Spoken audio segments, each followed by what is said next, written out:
let me tell you this. Oh, okay, go Go, go, for it. go, go, go, go. It hasn't went yet. Go. Oh, never mind. Uh, Yeah. yeah. Good evening, ladies and gentlemen. Welcome to a special episode of From the Chair Confessionals. I am Tony Wagner, the executive producer with the most, joined tonight by the host who thinks he's the best, who can't even predict his show correctly, Mr. Noss, and his very special guest, the wonderful, truly talented megastar, Mr. Matthew Gravett. Thank you, Matt, for joining me tonight to insult Mr. Noss. So how you doing, Matt? I do have to let everybody know Matt's staying at a hotel and his Wi-Fi is not the best.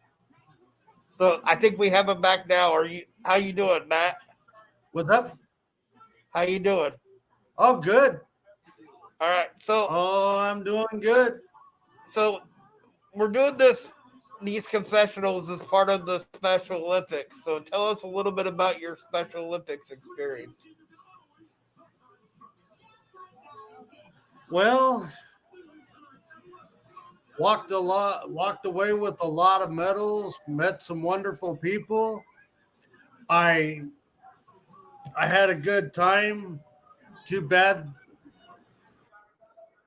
health issues and just different injuries slowed me down and finally made me quit.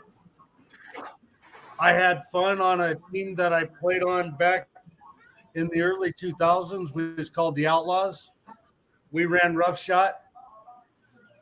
We won the state title, or we won the gold medal 7 out of 8 years. Wow. But then I got to do some other fun and interesting stuff after I got that. Very cool. I finally I finally got to step in the ring, which was one of my childhood dreams. So I wrestled under the name Matthias and got to meet a lot of wonderful people there, guys that I'm friends with still today. I would love to run into them again. I miss seeing everybody. Yeah. And just to give you guys a background, the training school um that I talked about in previous videos uh was the one that Matt and I were involved in. He also at that training school, and I'll let you tell a little bit more about this, worked the music for a little bit.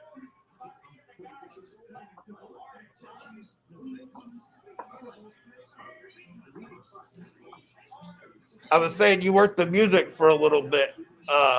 You want to tell us a little bit about that when you did the wrestling?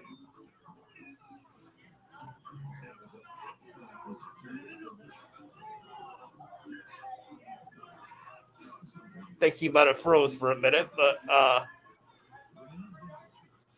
so for those What's that? I was waiting for you to finish. a little bit of the music, playing the music for us when you were wrestling, doing the wrestling stuff. You want I to tell us a little bit about that? when I doing that again, I met a lot of good people. It was fun. I got to do it with one of my longtime friends. Then I met some more friends, and I I love the business so much. It's been a dream of mine for a long time. And when I finally got to do it, it was absolutely amazing. I wish the school was still going today. I wish I could still do it. But it's one of them things are where you get to do stuff and then all good things come to an end. And one day I hope to go on a new adventure in the wrestling business. And I'm sure you will. Um, Normally, I have a Matter of Tonetta. fact, Sorry about that. Go ahead.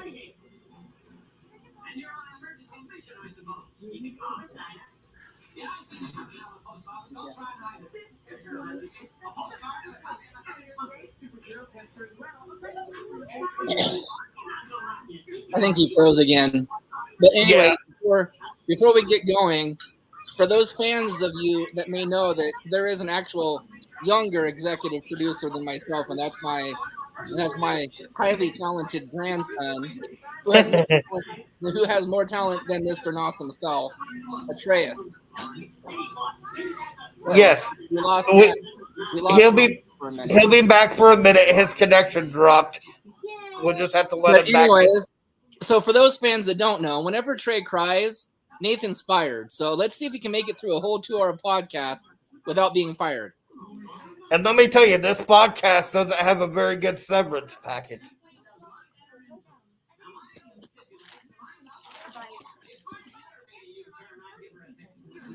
So, here's Matt back.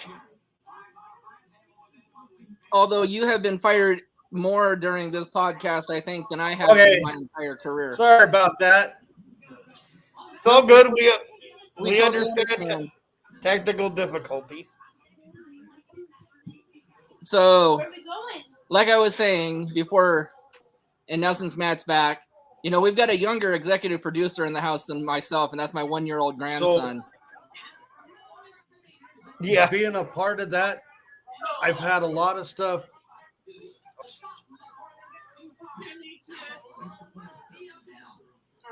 Go ahead, Matt. Oh, he froze again. There he is. Oh, there he is. I think you're back. Go ahead. Go ahead, Tony. I was just saying, Nathan's been fired on this show more so than I have in my career because he really has to worry about the little executive producer in the room. He's my heart and soul. I can barely hear you.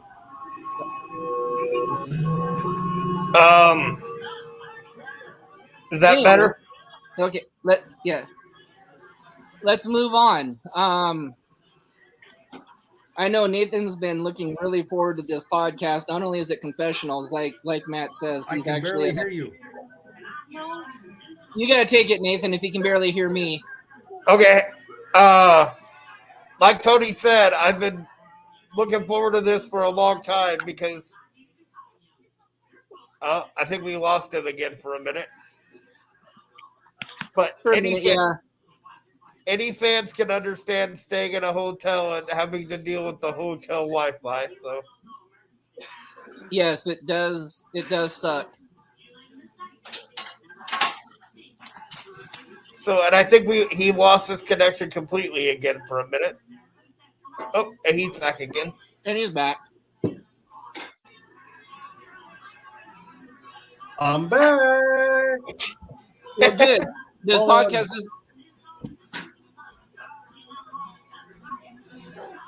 podcast really isn't the same without him. So, I don't know where he's at now. He kind of went towards the back of the room. Oh, there he is. Okay. I'm back. So as Tony was saying, can you hear me now? By the way, he's not going to. Okay, well, I barely can hear you. No, he always says he will, but he doesn't.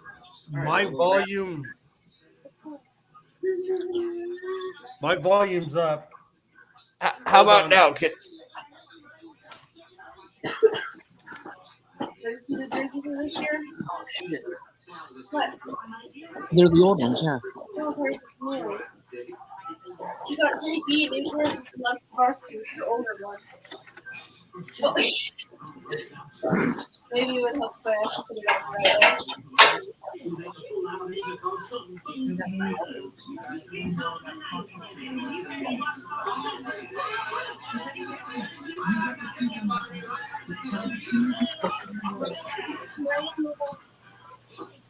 Sorry about these about this, everybody. He's having some audio Can difficulties. you hear me now?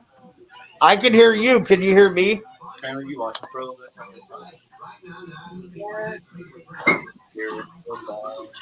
Can you? This is gonna sound like a Verizon commercial, but can you hear me now? Okay. Come here, Phil. How about now? Can you hear me now? Stages, buddy. Wait, which one is it? I don't Can you hear us? Yeah. Okay, you can hear me now. Mr. and Mrs. Brown. Yes. First, Okay. So as Tony was saying, I've been looking forward to this podcast for a long time because for the fans who don't know, you and I have been friends since I was like 3 years old. Mr. Brown knows something. Almost furry near the left. So let's get into some wrestling talk. Okay. Tell us about what your true feelings are about AEW. All the other two cases marked wanted on voyage. And as they draw near, I think that AEW and help you. is sinking because You're wondering if you're very small bear. it fluctuates too much. They've got a good plethora of talent, but the roster is too full. On your own. Adding ROH isn't going to be able to get that many guys TV time. And taking guys, using them a little bit, and then pushing them to the side. Miro, Vance Archer, they all got used for a little bit and then pushed to the side. And that whole thing with MJF and throwing the liquid on the kid, that's not a good picture for their champion. Okay, let's talk about the MJF thing for a minute. You guys, come on. Let's talk about the MJF thing for a minute. To be fair to MJF, and I can't believe I'm defending him because anybody that watches this podcast knows that I don't Hey, like Nos, him. the baby's crying. You're fired. Oh, damn it! Right in mid sentence, you got fired, boy. It's like working for Vince McMahon. There we go. So anyway, to defend MJF, and again, I can't believe I'm doing that because anybody that watches this knows I hate MJF. We shouldn't be blaming MJF for the tequila part of throwing the water or throwing the liquid. You should blame the mom and the security for letting her bring in hard liquor in the first place. Because for anybody that's been to a wrestling event, they don't sell tequila at a wrestling event. The most alcohol that they serve is like maybe a tap beer. What? And so Go ahead. if you're MJF and you look into that cup, and you're gonna think that's water. Should he have thrown it at the kid? No, but you can't blame him for thinking it was water.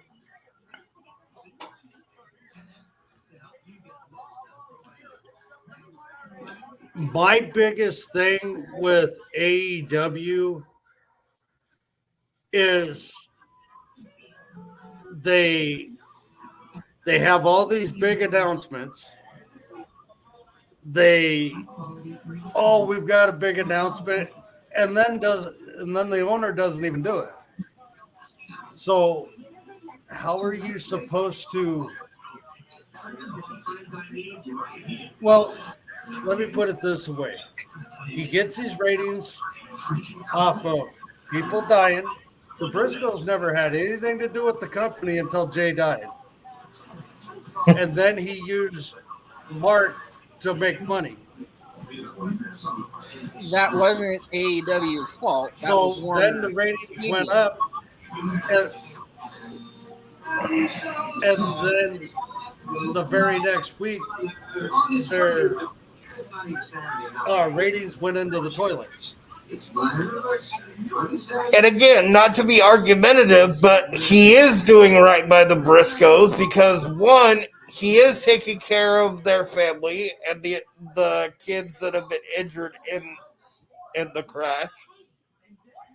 And two, it was Mark's decision to work for AEW and to honor his brother. And three, they just announced that at Supercard of Honor for Ring of Honor, they're putting up the ROH Tag Team Championships in the first ever Reach for the Sky ladder match in honor of Jay Briscoe. But now I want to get Tony's opinion on.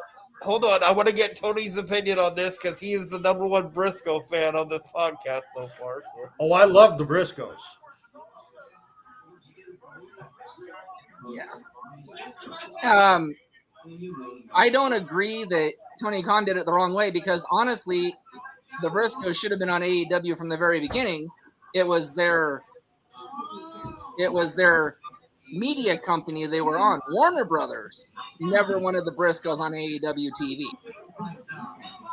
It wasn't Tony Khan keeping the Briscoes from TV. It was Warner Media. Shame on them. And then after Jay Briscoe died, Warner Media changed their tune.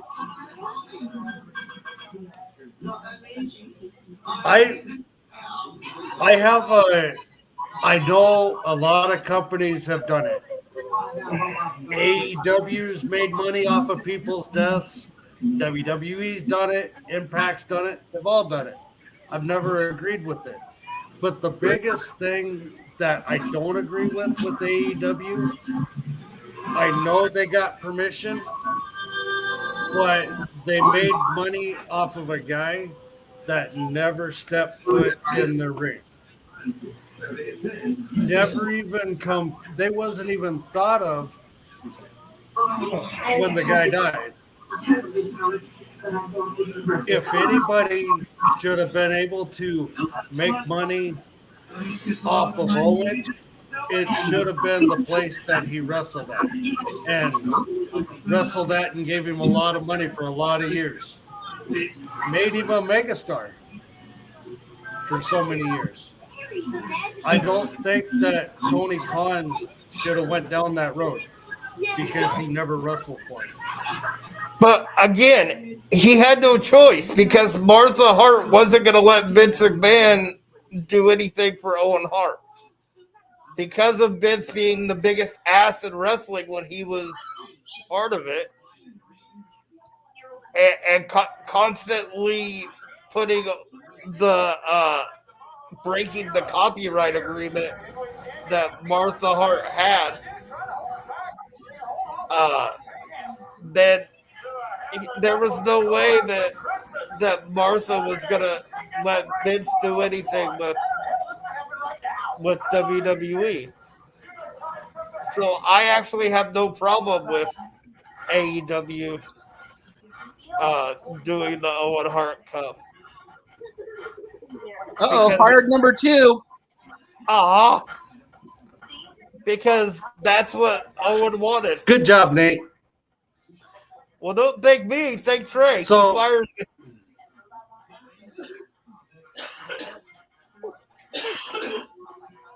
Hey, buddy.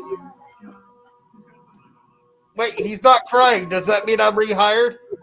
There he goes. Oh, no, damn it. Because he's crying again. I was hired for all of 30 seconds. You're fired, Nate. Time Like I to said- get a new host. Like I said, the kid knows, and Nathan obviously isn't doing a good job hosting tonight. I don't know. It could be because he's halfway tired too, But anyway, I think the only person that could have worked for it with Martha Hart is the person that did, because, like I said, she wasn't going to work with Vince. Vince pissed her off too much, and she still blames Vince for killing Owen.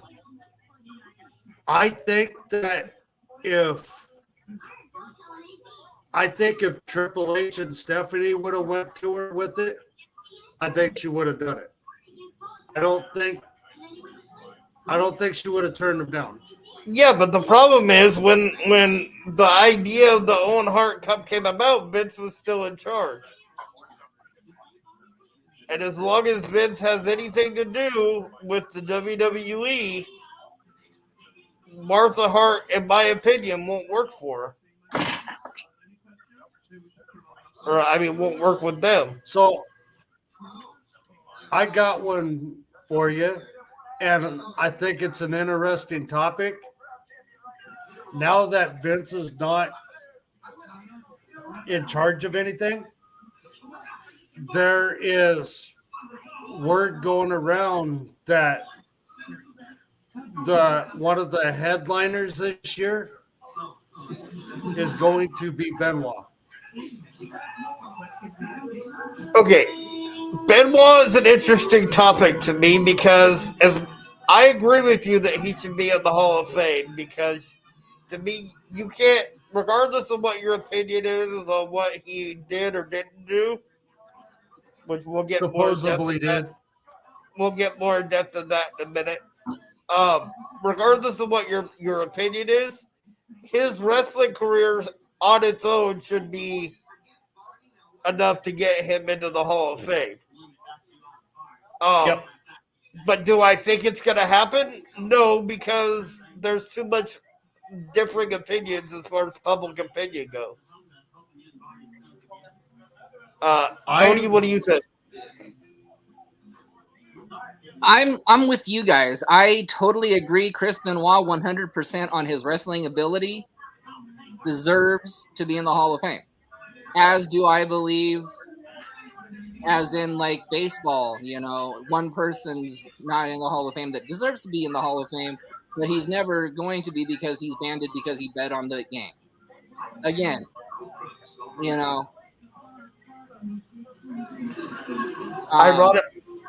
Ironically enough, Pete Rose will never be inducted in the Hall of Fame, period.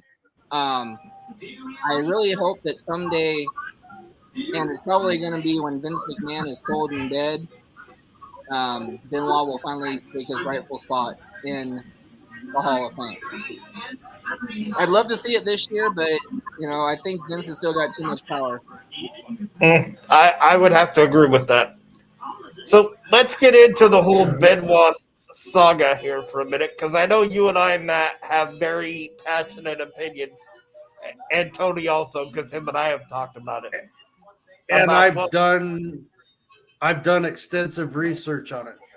I know you have, so that's why I wanted to bring this up when you were on the podcast. For the fans who don't know, give us a little overview on what happened with Chris Benoit.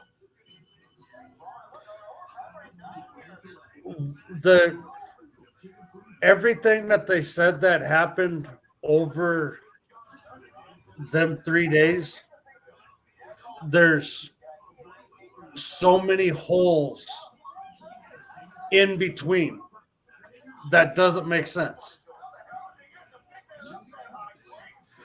It was warmer up where they found Nancy than it was in the house. They found her over the garage in the pool room or in the pool table room. So missing phones.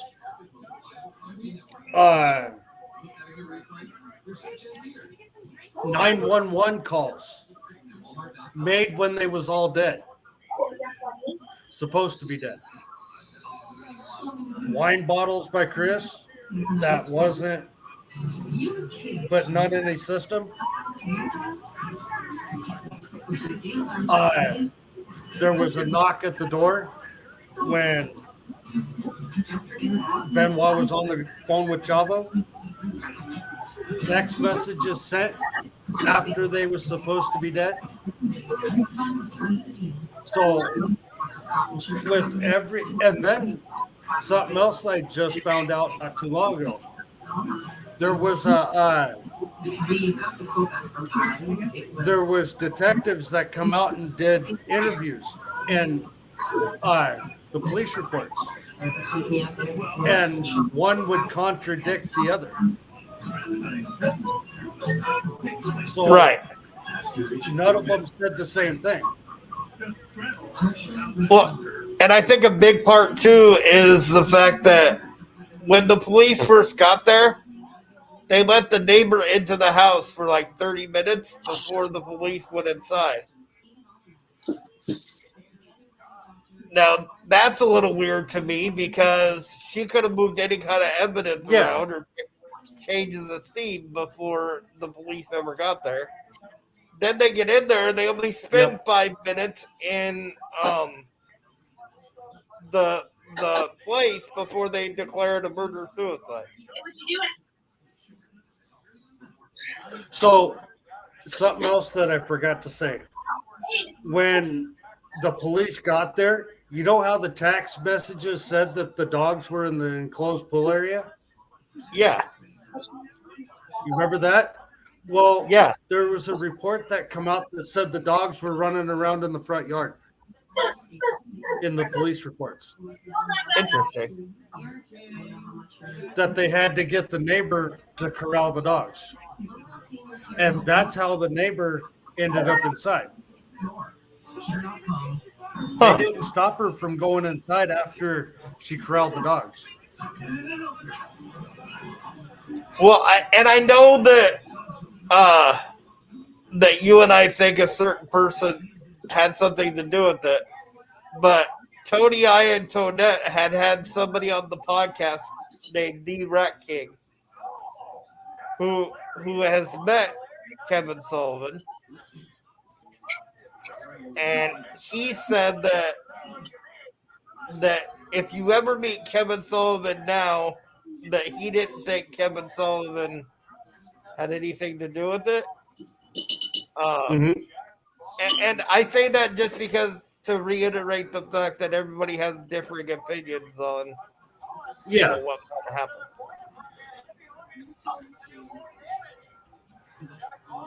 And I think the main part of it is we're never going to truly know 100% what happened.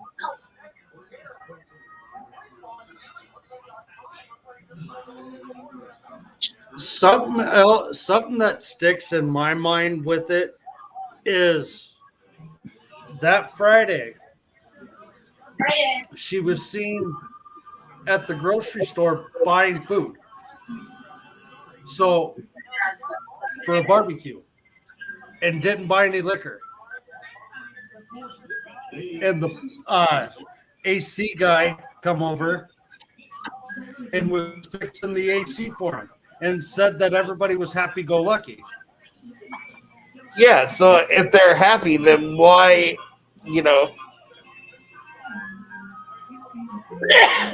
And then sending a message to Chavo saying, "Oh, my address is this and this and this." Why would he have to send the address to Chavo when Chavo was staying the night there like 3 days earlier? I have no idea.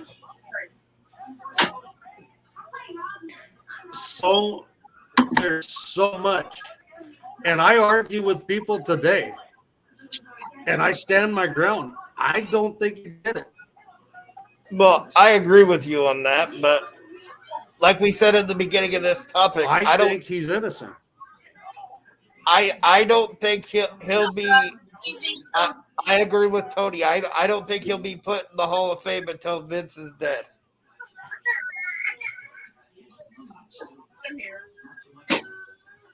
Because I think Vince has too much power. Go ahead. And Nathan, you're fired again. That Go ahead, Nat. Nate, we got to get a new host. Somebody that I feel strongly about that I think belongs in the Hall of Fame. And I've said this once, and his body of work was amazing and never got the credit he deserved, will always be my favorite wrestler, and that is Test. He belongs in the Hall of Fame. No doubt in my mind. I know. He belongs in the hall. I know. It was so deep. I would agree that he deserves consideration. I don't know if, I know. with the standards that they set for the Hall of Fame, having to be like a world heavyweight champion usually. I'm not sure if he would get like a first. He ballot held pick. every title but that one. Yeah, because somebody in creative would always stop it before it started.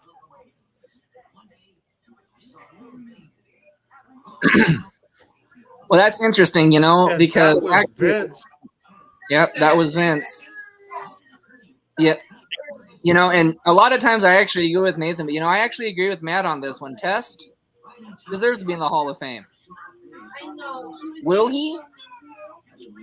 Again, probably not until Vince McMahon's cold and dead. Unless it's in the one of the posthumous awards. Yeah. But let's think about this for a minute. How different would the storylines have been if the original plan of Test would have went through? No. And he would have married Stephanie McMahon instead of Triple H in that storyline with the McMahon Helmsley era. It was originally he was supposed to leave Stephanie at the altar, and then whoop Triple H on Armageddon and go win the world title. Right, but can you imagine like the difference in the storyline? There would be no power couple, thing as much as it is now if they would have went with the Test angle instead of having Stephanie go with Triple H. Be a happy-go-lucky boy. Test busted his butt for that company. The one I didn't understand was why they didn't. His butt hardcore for that company. Yeah, the one I didn't understand was when they didn't give him the ECW title against Bobby Lashley.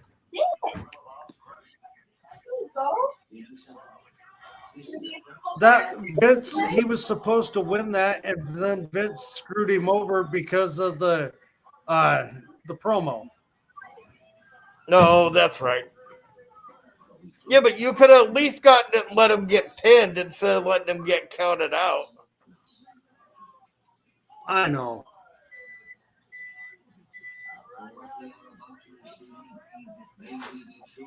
So, did you hear? Tony and I talked about this, but did you hear what Liv Morgan did for that fan that she made cry? Yep. That was cool. I loved it. Which they've actually used the promotional stuff now for WWE. Oh, I noticed. Did you tell Tony about your makeout session at WrestleMania 19 with Victoria?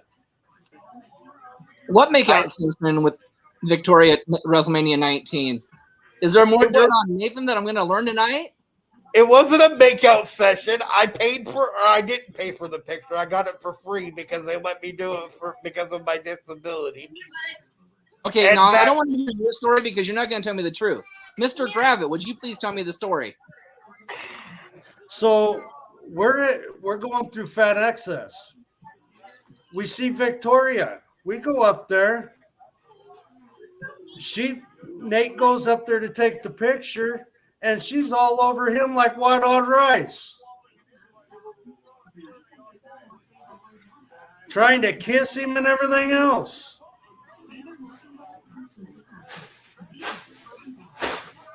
Okay, well, first he said that he almost had a date with Madison Rain, too, when he was working down at GNC in Kelso. He told me that. And now you're telling me never Victoria? been confirmed of that, but I seen the Victoria thing firsthand because I was there. Gotcha. Now, can I explain what happened from my perspective? No, Nosh, you can't. It's our I'm guest's turn to talk. I'm It's doing his- it anyway. It's his interview. So what happened in this situation was, you remember when she was with Steven Richards? I'm sorry, we seem to have lost contact with our host. Steven Richards. We seem to have lost contact with our host. Yep. He forgets the executive producer has all the power of the show. So as I was saying, Oh, he's back. um, Oh, darn it. when she was with Steven Richards, she was doing that bite the ear thing and pulling it off to the side. And as I was taking the picture, that's what she did. She wasn't making out with me or anything. She bit my ear and kind of pulled it to the side. Now, to be fair, I'm not saying I didn't enjoy it, but there was no makeout session. I mean, next you're going to say Trish Stratus sat on your lap, right? No. Because I wouldn't believe that one either. And then while we was there, we was doing questions with Stephanie, and Stephanie was getting in through the ring ropes, and he couldn't take his off of Stephanie's rear. Well, nobody could. She was wearing white pants that you could see right through. Well, Miss Helmsley, if you're listening tonight, you made the better choice with Hunter than you did with Nos. Nos would have just used you for your money. Although at that Fan Access, I did flirt with Nydia. And he didn't deny it either, did he, man? Yes. Well, I'm not an idiot. Hell, I'm not convinced that's not what Triple H is doing for a little bit.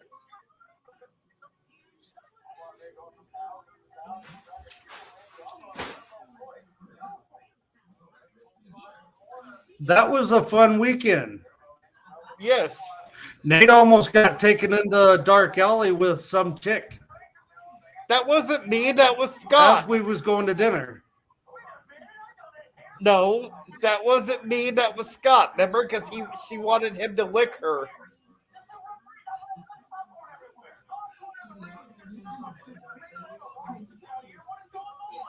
It's always fun But when she you tried have to get you to go into the dark alley, though. Yeah, but I'm not an idiot. Although I did end up with Donna, so maybe my credibility went out the window. It's always fun when Nate brings his friends on from the past because I get so much dirt on Mr. Nos that we get to use on the show throughout the next several months. So I really enjoy Matt coming on and telling all these stories. Anytime you want to hear anything, let me know. I'm willing to come on anytime you want. Go ahead. I have no secrets. Yeah, that's what you told your previous co-host and you fired him, right? That's only because he lied about me. There's a difference. All the stuff that Matt told you, other than the makeout part, was true. Really? She didn't make out with me. She bit my ear. How's that making out with somebody? See what you did? I think he agrees with Matt. Do you want to come get him, Amber?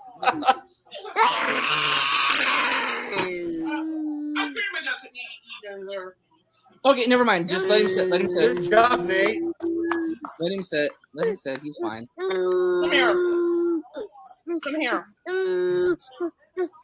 This host is evil. No, he's fine. This host is very evil. No, grandson just doesn't like grandpa very much right now for some reason. I don't know.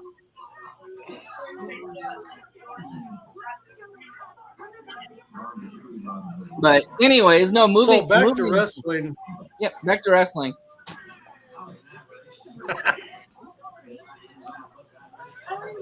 TV remote is I- there, so he didn't turn on anything. I've had a lot of fun with him over the years. I can tell a lot of stuff, but as far as wrestling goes, I think that in if it keeps up the way it's going, Hunter's going to end up owning. Hunter and Stephanie will own WWE, and if Impact continues to have financial trouble, I think they're going to end up underneath the WWE banner. Well, really, Impact doesn't have to worry about like other than paying the wrestlers because they're just on YouTube and Access TV, which unless you have an upper channel on Comcast or satellite, you don't get Access TV. I watched it when I was up there on the hill, and and it was hard to catch it on. Hey, but But Nathan, as far as go ahead, Matt. having issues with paying people, reminds me of Dixie. They won't be able to stay afloat if they continue to have financial issues. No, but I do like the fact that they brought Santino Marella in as their director of authority. I think that if they end up underneath the WWE banner as another product or entity under their banner, it would be a plus for them. That way they can become nationwide again. Yeah. Hey, and then you know that Joe Hendry's song, he would actually become Edge's bitch. Legitimately.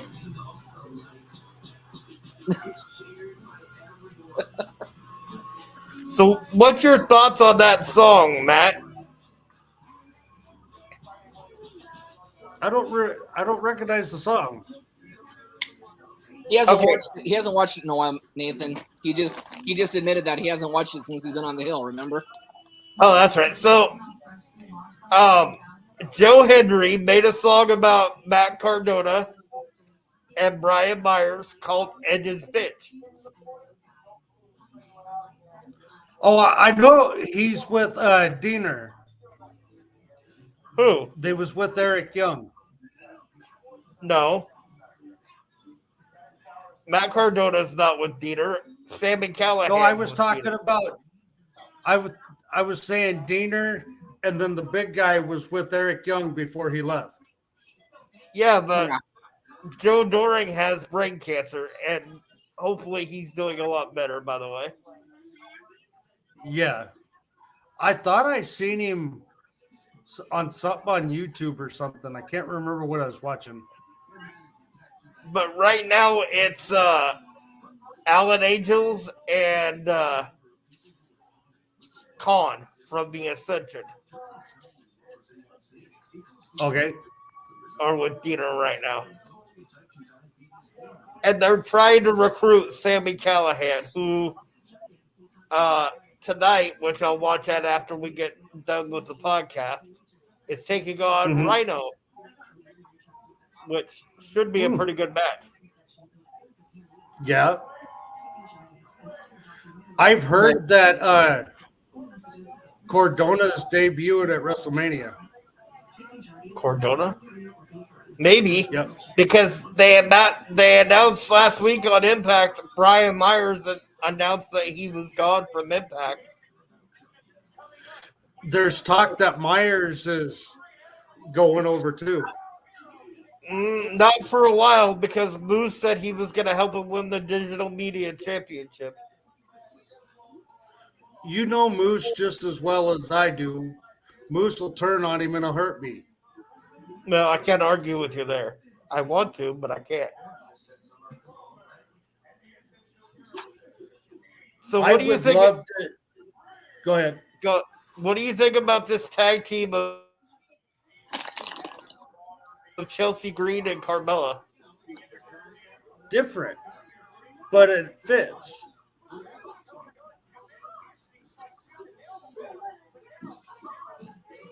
Do you think they'll go after the tag titles once Ronda Rousey and Shayna Baszler get them? Yeah, I hate to see Lita drop them that away, but I'm happy to see that she returned. Yeah. The rumor is that they're gonna wrestle either night one's gonna be the 6 woman tag that they made on Raw, Uh-huh. and then night two they'll defend the tag titles against Shayna Baszler and Ronda Rousey. There's I think I would like to see it, but there's talk that Cordona is going to come out and dethrone Gunther. Interesting. The rumor I've heard about Gunther is that it's going to be a triple threat between him and Sheamus and Drew McIntyre. I've heard that. I've also heard that Alexander Wolf is going to come out and help him retain it. It's possible. Then you would reform every member of Imperium. Yep. There's talk that Nikki Cross and her husband's going to do something at Mania too. Well, he's going to have to drop the title in Europe first because he's a champion. Big Damo's a champion over there. Yeah, he's only wrestling a day-to-day contract. Oh, that reminds me of a story with Nate. Oh, good. It's Did you story ever time tell with Tony about that? it's story time with Matt Gravett, baby. What story? So when Nate was living on 18th, we all had this thing that it was a game that we played called Extreme Warfare. Oh, the And Matt it was a Hardy wrestling story. game. So me and Nate were playing it, and Nate he had to go to a wrestling event. I wasn't feeling good. His caregiver tried to poison me that day. Anyway, we sat there playing Extreme Warfare, Mine is. and Nate leaves. So I get into a bidding war, and I didn't make it a contract. I didn't make it. I didn't make it a contract where it wasn't day to day. So all Matt Hardy had to do was come into the backstage, grab a cup of coffee, and Nate had to pay him $300,000.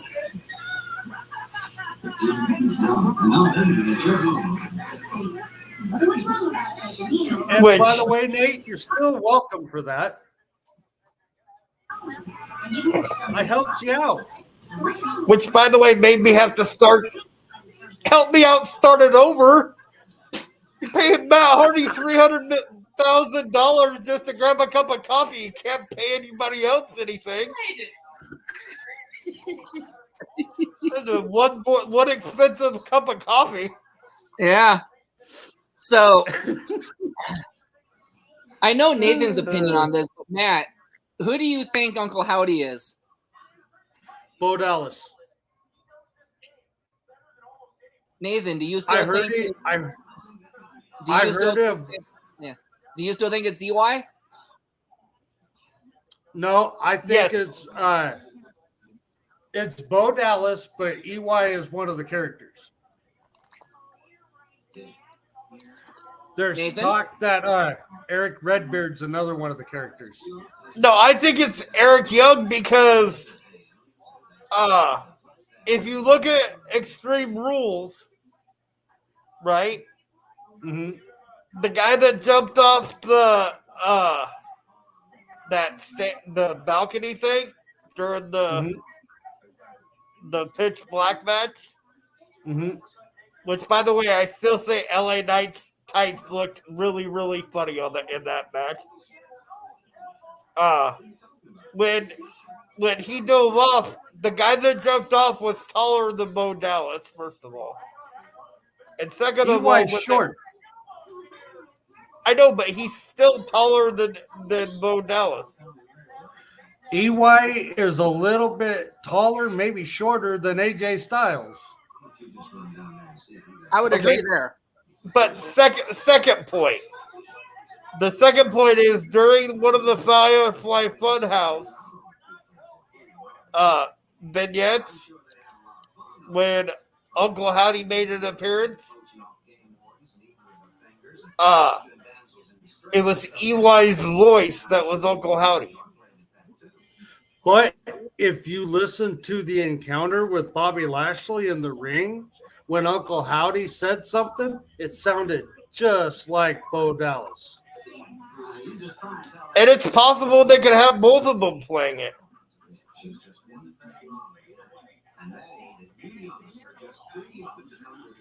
And the one thing that everybody forgets is they also trademarked the character Uncle Harper too. So who's to say that we're both not right, and one of them's gonna be Bo Dallas and the other one would be Eric Young, and they're just planting the seeds for both sides. I think if they're gonna do anybody as Uncle Harper, I think that Uncle Harper will be Eric Redbeard. I can see that. I like that. I like that. Because you haven't seen Eric Redbeard wrestling anyplace else. Not since he was in AEW. Yeah, and there's been talk that he signed with WWE. So are we all in agreement, though, that if they have a person play Abby the Witch, which is Sister Abigail, it's going to be either Alexa Bliss or Liv Morgan?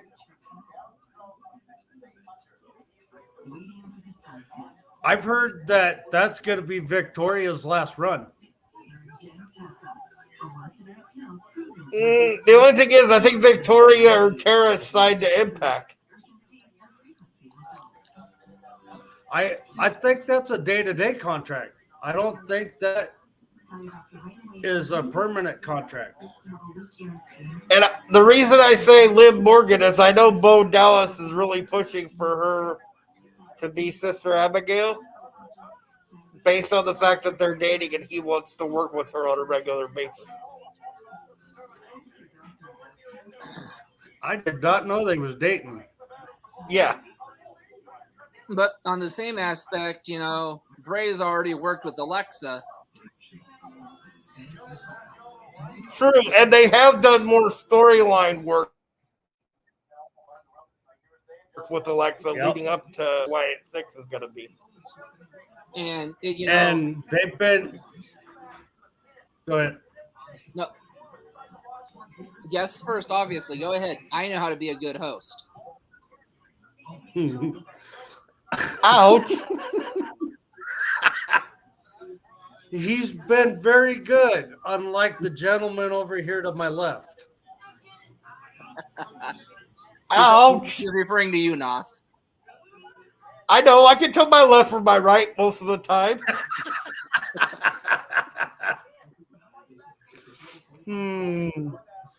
So they here recently had Uncle Howdy get involved with Alexa Bliss. So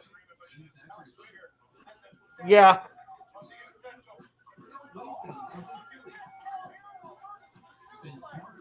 On a side note for a second, I want to get Tony's opinion on this. Something that we talked about earlier before the show come on. The show that's on in my background right here is OVW. I've heard the speculation that Al Snow is going to start working with Shawn Michaels, Triple H, and NXT. but have OVW work with WWE again. Oh, just great. What everybody needs. Head!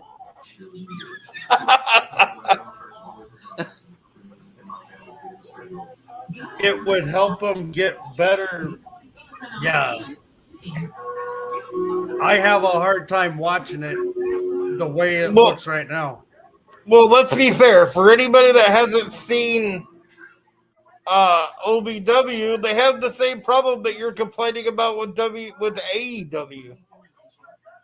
Who are their main stars over there? They got maybe a couple of homegrown guys, and then they got Mr. Spectacular, who was Jesse Goddard's in TNA and in They've Impact. got that big India guy, Shira, Sheba, or whatever his name is. Shira. Shira. They also, last I checked, had Cowboy James Storm. No, he is free. He's a free agent, and he may be doing some work with Bobby Roode in WWE when he comes back. God, I hope so. Me too, because they ain't doing nothing with Bobby Roode right now. I know he's got that arm injury, but something that I am hoping for, and I pray that it happens. I would love to see this. Is the combination of Beer Money and AMW.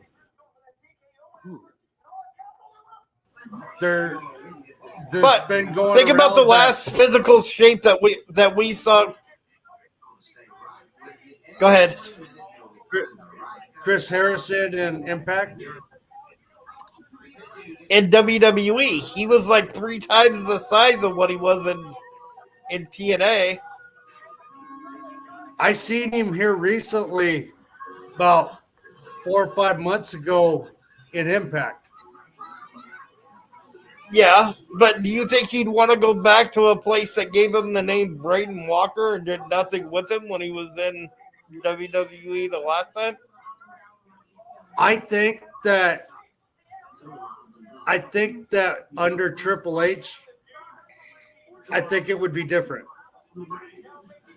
You put AMW with Beer Money and combine them. That's a good 3-man team. And you know that he would have to get back in shape.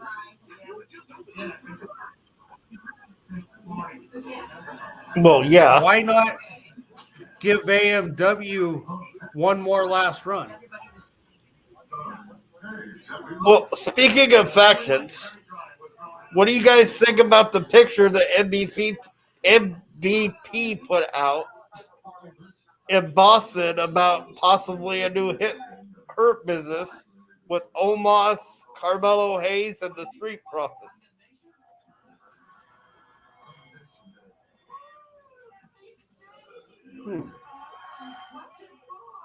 So that would leave Carmelo Hayes' crony down in NXT. Yeah, Trick Williams.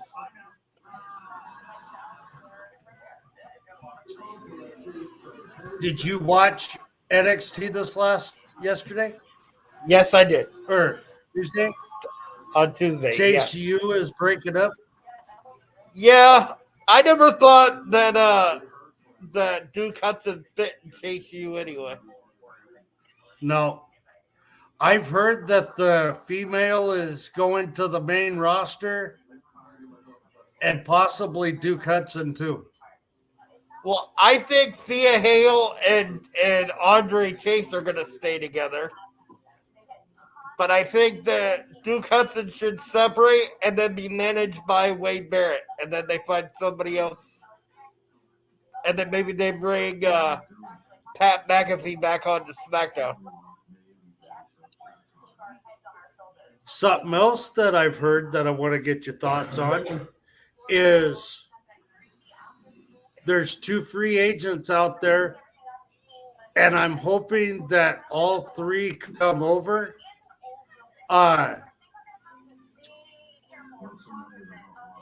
Miguel and Nash Carter.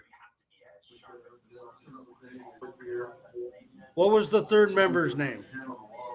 Nash Carter won't. The third member is already in NXT. The third member is There's Wesley. one that's Trey Miguel. Yeah, he's the X Division champion in Impact. I've heard that his contract's almost up. And Nash Carter, I don't know if they would bring him back because of all the issues they had the last time. That's why he got released the last time. That was, from what I understand, that was never proven. I don't know. They had a picture of It was him doing coming it. up that it was. They had I've a picture heard of that they Go ahead. They had a picture of him doing the Hitler symbol.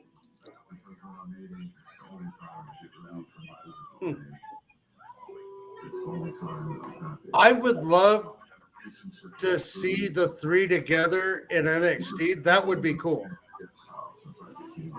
Did you know that there was I'm a really four- I like Trey Miguel. He's a good wrestler. Yes, he is. Did you know that there's a fourth member to the Rascals that I just found out about last week? It's Myron Reed. Myron Reed from MLW.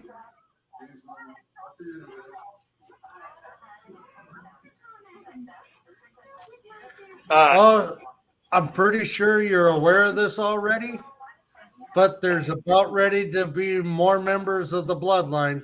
That's why they kicked Sammy out. Well, yeah, Tony and I are working out a contract with Jacob Fatu and all of them that's in MLW. That would be awesome, actually. I know Tony's a really big Jacob Fatu What a fan. better way. He deserves to take the next step. Have Jacob Fatu come in the reign of Roman Reigns. Pun intended. Well, the reigns of Roman Reigns is going to end at WrestleMania.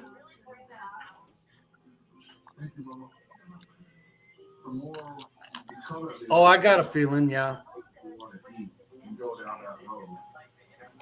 So, Tony, were you going to say something? The next tag champions are going to be Kevin Owens and Sami Zayn. Yeah, I agree. That one's obvious too. No, Tony, I just enjoy talking. I just enjoy listening to our guest talk, unlike listening to you ramble on and on and on and cutting off our poor guest as he's in mid sentence. You know, my apologies. No, I've followed Jacob Fatu ever since he's been in the WCWC. He's done that for years, upon years. You know, and I even asked some fans. You know, and the funny thing is, I even asked some fans last week if he ever shuts up, and they all said no. Yeah, including my cousin. Which has got to tell you something. If your own family tells you that you talk too much. There is no off switch to him. Yes, I know that. But no, as far as the Jacob Fatu thing, go ahead, Matt. They've been trying to sign Jacob Fatu for a while, and it's finally getting done. Yeah, they just got to sign on the bottom line. Yeah, as far as that, like I said, I've followed him ever since he was in WCWC. He was very depressed, and all he did at my mom's was sleep. I remember that. But he just thought it was just easier. I would love to see. Go ahead. Go ahead, sir. The floor is yours. I would love to see. I think that when they do that, when they sign the Samoan SWAT team, they're going to sign. They will bring Trinity back or Naomi. Naya will return, and Tamina, and they will add them to the bloodline. Naya's already back. What a Tamina's better already- way to get Naya under control and get her ring skills that much better than putting her in the bloodline. She would learn so much. Well, I agree with that, but I don't think Naomi or Trinity's going back to WWE. You don't Well, think she so? sure ain't hanging around with Monet. No, that's a good point. And if she ain't hanging around with Monet, she's only The got only one one other I- place to go, and that's to be with her husband.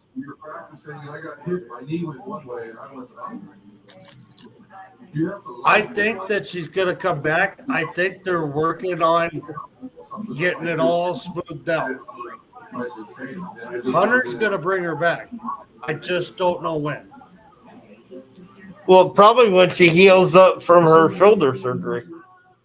You know, I mean, and you know, you're less than a month now to Mania, so you know, you're probably, you know, if this all happens, it's going to be after Mania when Roman takes his much deserved vacation. But surprisingly, I'm surprised Moxley hasn't taken his vacation yet either. I am too, actually. Maybe he's just waiting until April 1st when Roman loses his title and they'll ride off in the sunset together. It's possible. There was something that come out that said that if anybody can get Moxley to come back, it would be Roman and Seth. Seth tried before he left. And actually, so did Roman. And I think that there's something possibly in the works because they've brought his name up quite a bit here lately on WWE TV. Granted, they didn't say the full name, but they said Ambrose, and then they've said Moxley. Well, that was I say Seth anything's Rollins possible. that said. yeah, that was more Seth than anybody else. But I thought But then Roman brought it up too one time. Not that maybe he did, but I'm not sure. I know it's been more and more Seth lately, but besides Roman Reigns, he's the next one that gets the most creative control and in his promos and everything. So Yeah. So I think that's where it stands to reason anything's possible. Well, you're right. Anything is possible in wrestling, but I just don't see why he would want to go back to leave a place where he has complete creative control over what he says and what he does, like anybody does at AEW, and go back to a place where, one, you're not sure if Vince McMahon's still in control, and two, you don't have as much control as you would have in AEW. I think with Hunter having more control, I think it's more feasible for him to come back with Hunter being in control because Hunter would hand him all kinds of control. Well, I mean, I think Again. Hunter would allow. go ahead. I think Hunter would allow him to have that creative brain. Would allow him to do all of these promos. I just Well, think it would be. Again, if Hunter has complete control, but he's been deferring to Vince a lot on ideas, so I don't know if he has as much control as they're saying.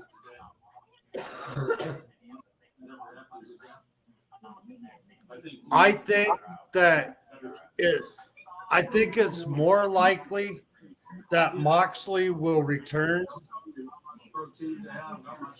right when Seth and Roman and him get ready to ride off into the sunset, and they go to induct the Shield into the Hall of Fame. That's where we're at. It's not like you're gonna die young. It's like you're gonna die soon. Well, They will go in separate, but they will go in as a faction too. A and B. They were done. Well, son of a bitch, Nathan, he got you. How do you think about that? well, I agree with that, but I don't think it's going to happen anytime soon because I think they still have years and years and years left on their career, barring any injuries or anything. So I'm going to put this, whatever you want to call him, up here in the left-hand screen. I'm going to put him on the spot here. So tag teams, Hall of Fame, right? So if you have a lineup of tag teams, right? You have the Powers of Pain. You have the Faces of Fear. You have the Twin Towers. You have Demolition. You have Power and Glory. You have the Can-Am Connection. Which one do you put in the Hall of Fame first? Oh, and you got the natural disasters. Wow, that's a good question. So put them in order. Put them in order how you would induct them.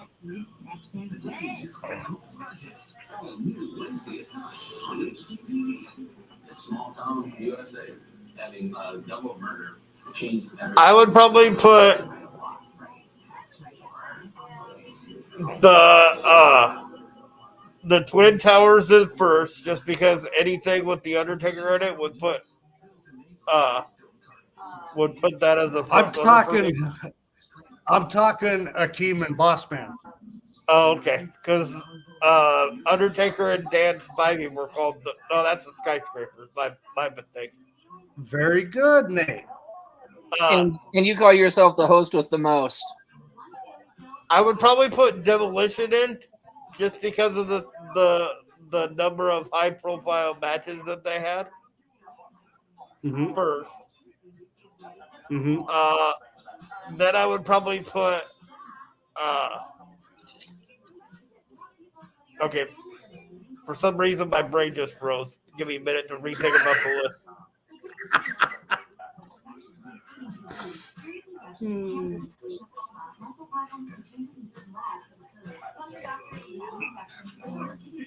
My last one would be the Can-Am Connection because really they was former tag team champions. Yeah, but I mean, they didn't really have longevity in the company.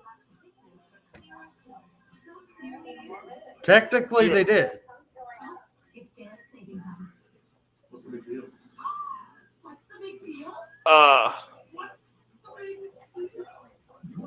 Okay, I apologize. Run me through the list one more time because all I can think about is Demolition.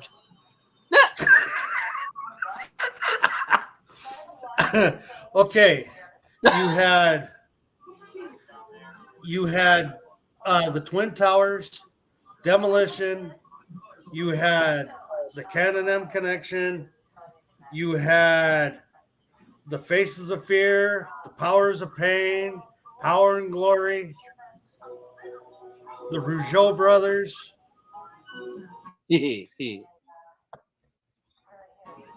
And yo, The powers of the pain, the powers of pain, and the Faces of Fear. That would put the Barbarian in twice. okay, but Yeah, your isn't point Triple H is. and Ric Flair 2-time Hall of Famers? Yes, Isn't Shawn Michaels a 2-time Hall of Famer? yes. So are they better than? Yeah. X-Pac's a 2-time Hall of Famer. Are you Scott saying that Hall's they're a all 2-time better? Hall of Are Famer. you saying that they're better than he is?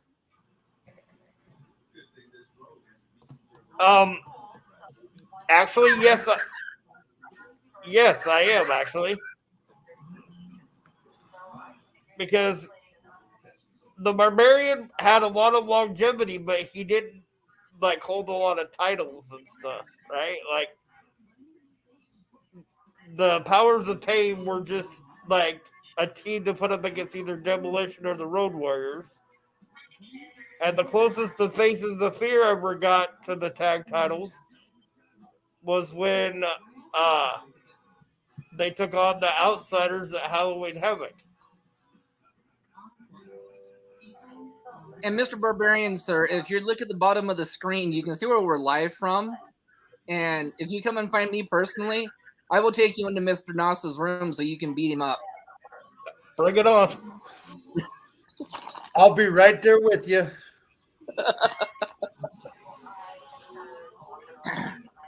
Then I would put in. Finish. Then I would put in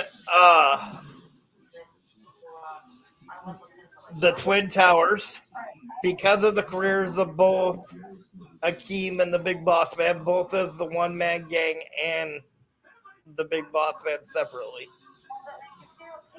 Mm-hmm. Then the Rougeau brothers,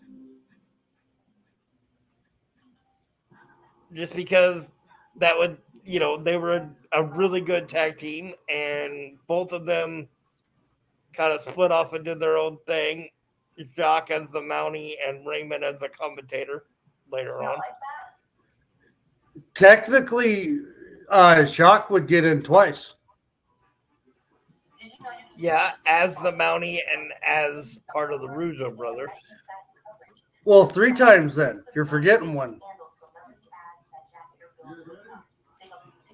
Former tag team champions. As the Quebecers. There you go. With the current Impact champion, or an Impact superstar, I might add. Yep. That's Pierre. Yeah, PCO. Power and Glory had some longevity too. Yeah, but I never thought they got the push that they needed to be in the Hall of Fame. And that's not their fault. That's just the way. But they still deserve it. Okay, I'll give you that that push, but they was majorly talented. I'll give you that one on the fact that like everybody has used their finisher at one point or the another. That's one of the top tier tag teams.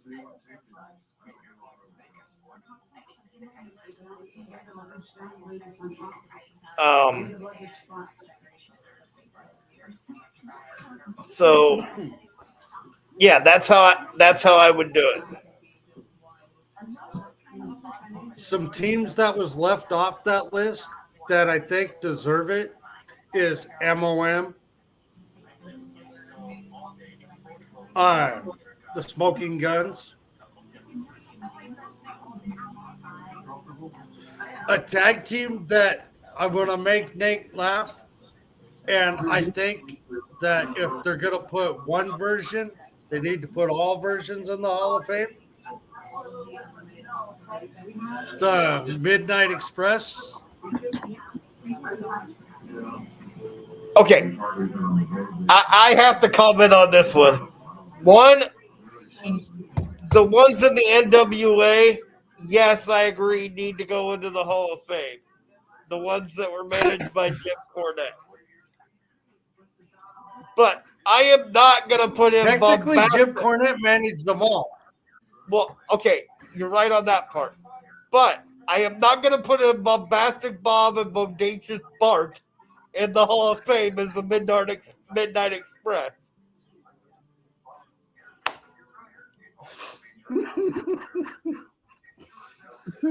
I have no problem. I have no problem putting Hardcore Holly in the Hall of Fame. I have no problem putting Bart Gunn in the Hall of Fame as part of the Smoking Gun. But I am not putting them in as part of the Midnight Express.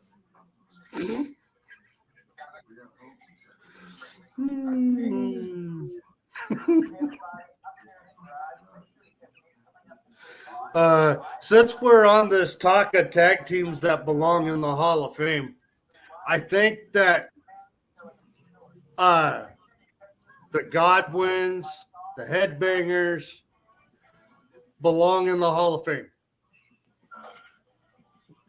Would you put them in as the Godwins or as Tex Slashinger and Shanghai Pierce? Well, I would put them in. You could mention the Godwins, but you could mention Tex Slashinger and Shanghai Pierce, but they belong in as the Godwins. Well, then technically, would you put Dennis? Go ahead. Sorry. But they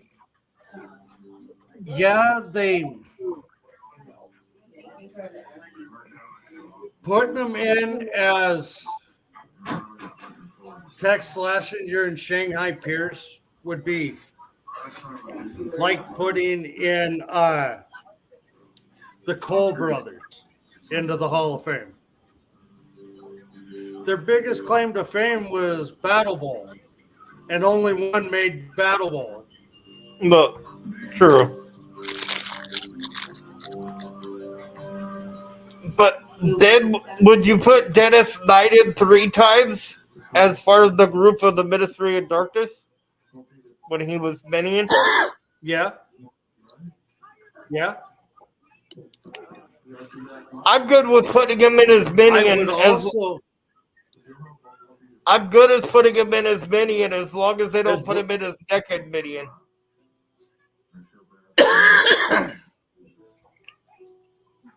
So another team that I think made a statement, granted it was only in WCW, but I think that Riggs and Bagwell belongs in the Hall of Fame. They made a statement.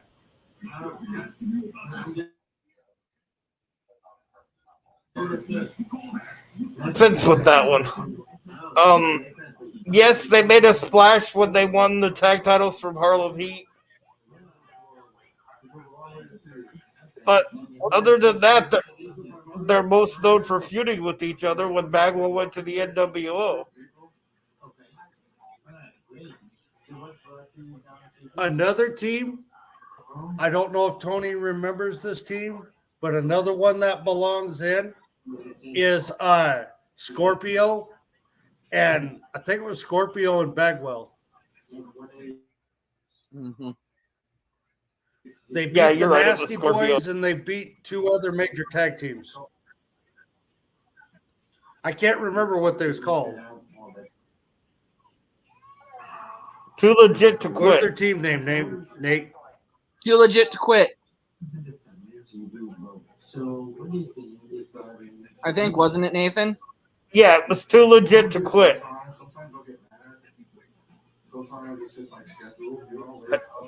And another team, in my opinion, Nasty Boys, of course, belong in the Hall of Fame by far. And also, Rotundo and Wyndham. Yeah. Mm-hmm. My question with Rotundo is, do you put him in twice as IRS and then as Rotundo. Absolutely. Yep. I think that they need to do an all tag team Hall of Fame one year where they induct nothing but tag teams.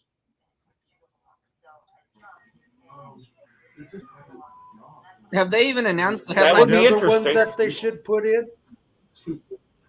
What's that? Hold on. What were you saying, Tony? Have they What were you saying, even Tony? announced anybody for the Hall of Fame this year? Batista. That's it. Yeah. A major drop of the ball. Normally they've got like 4 or 5 named by now. There's a rumor that possibly Stacy Keibler.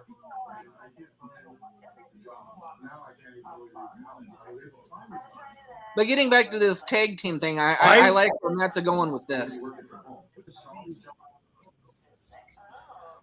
I think that another team that deserves it is I'm surprised that they're not in right now, and that's the Iron Sheik and Nikolai Volkov. I 100% agree with that one. I do too. But one that I'm surprised that's not in, and I never can remember their name, but it's I'm surprised. Well, it would put in one wrestler 3 times, and he wasn't actually Russian. Barry Darso would get in 3 times if this group got in. You're talking about What? you're talking about the Crusher Crew. What's that? you're talking about the Russians from the NWA. Crusher Khrushchev, Nikita Koloff, and Ivan Koloff. Yep, All belong in the hall. I agree with that one too.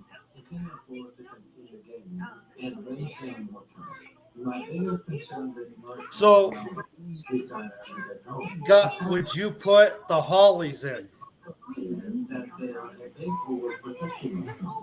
Yes.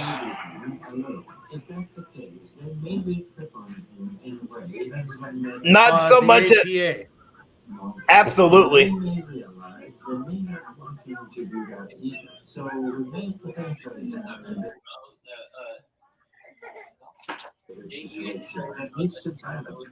Go ahead and finish what you're going to say.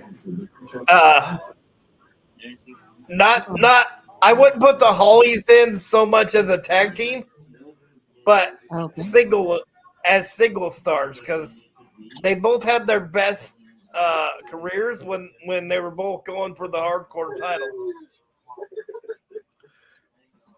Technically, Hardcore's been tag team champion. He has, but Crash had his most success when he was the Houdini of hardcore. Yeah. There's 2 teams that I'm not going to say because there's no shadow of a doubt that they deserve to be in. So I'm going to mention them. ENC and the Hardys by far. Yeah. No doubt about that one. Yeah. Half of ENC's in, the other part's coming because Christian, I think, is going back to WWE. And the I agree Hardys, with that. and the Hardys, abso-fucking-lutely.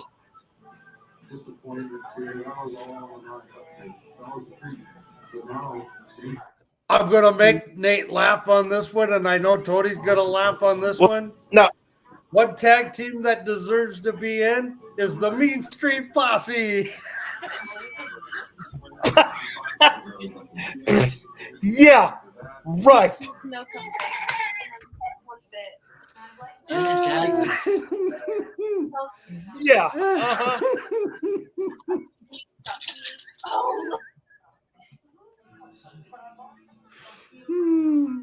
I don't think Tony heard that one. No, I think he did. No, I've just got interference in here, so Oh, I made Nate laugh. I said the one team that deserves to be in is the Mean Street Posse.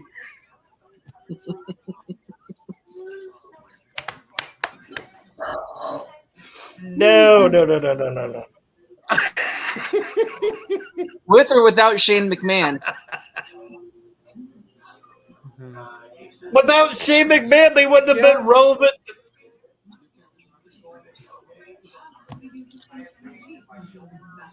Oh, let's see. What could they get put in the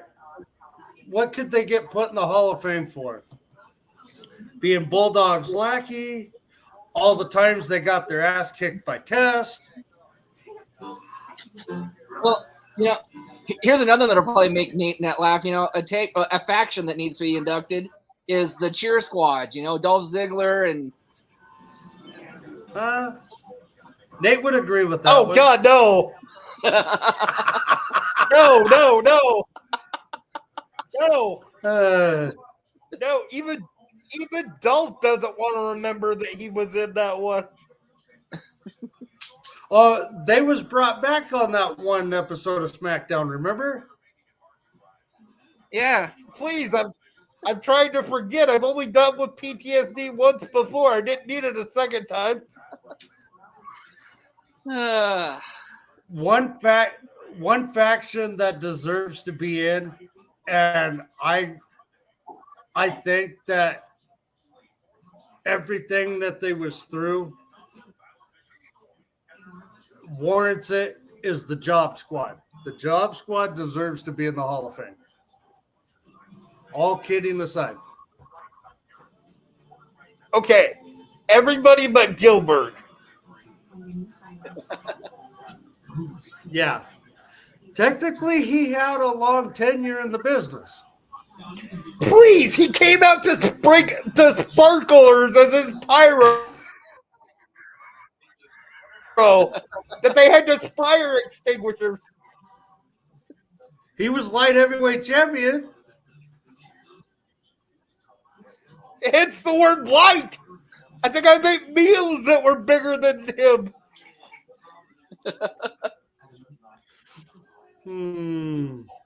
Yeah, but Gilbert says that he can beat you with one hand tied behind his back. Now, I sometimes I joke. Sometimes I joke about the bring it on thing, but as far as Gilbert goes, bring it on. I'm confident in that one. So we will call Gilbert. We'll make him think Gilbert's showing up, and then Goldberg shows up instead of Gilbert.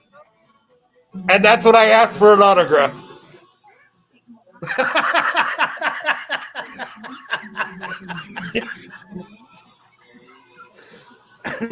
That's when I will.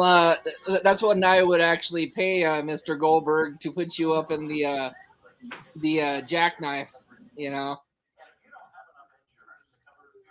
Just hold you there and watch all the blood drift to your head. And you know what my thoughts? And you know what my thoughts would be to that? Fun ride, bad landing. I wouldn't let it. I wouldn't He say I'd would let get him. up.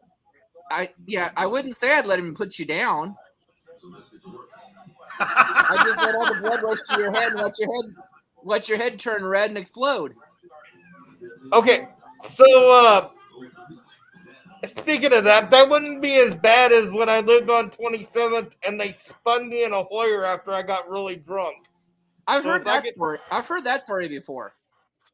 Oh, I've got the an even better one for you. The Mount St. Nate. I've heard that story before. Mount St. Nate wasn't in the Hoyer. Mount St. Nate was laying in bed. Oh, okay. We all lived over across from the mill. Everybody was drinking Mad Dog 2020 but me. I was drinking Wild Turkey. Anyway, we're all sitting there talking, and we all decided we wanted to play SmackDown. So we turned on the game system. Everything's going good. We're all playing. He's going to challenge everybody in the match and gets his ass whooped. First one eliminated. We're all sitting there playing. And then all of a sudden we hear that, and he misses the ceiling just by a little bit while he's laying on his back. And that's exactly what all of us did. Yeah, the one time I need my friends to help me out, I look at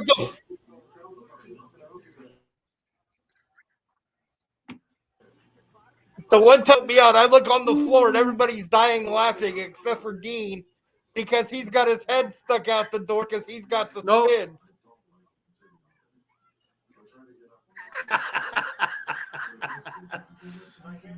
So I guess what they say is true. You had friends in low places. Very much so. Ironically, the only one that helped me was another Special Olympics athlete named Jake Horde because he was the only sober one in the house. Oh, he drank a little bit. But he was still more sober than anybody else. Well, what can I say? I had polished off 2.5 fifths of wild turkey. Wow. So I wasn't exactly able to walk by any means. All I could do was laugh. And to be fair, I did drink 2 bottles of the MD 2020 by myself, so that's kind of what led to that. You was on 3.5. Well, yeah, after 2, I kind of lost count. Oh, was Nathan going 1 tequila, 2 tequila, 3 tequila, 4 lower? Yeah, pretty much. He kept telling us that he could walk. Hey, that reminds me of that dream. I remember that, but I'm pretty sure I felt like I could. Isn't that dream that the guy at the Frontier had about you? Was you were walking to a wrestling event? Yes. Yeah. Although, to be fair, in that dream, he torqued my leg around like a G.I. Joe.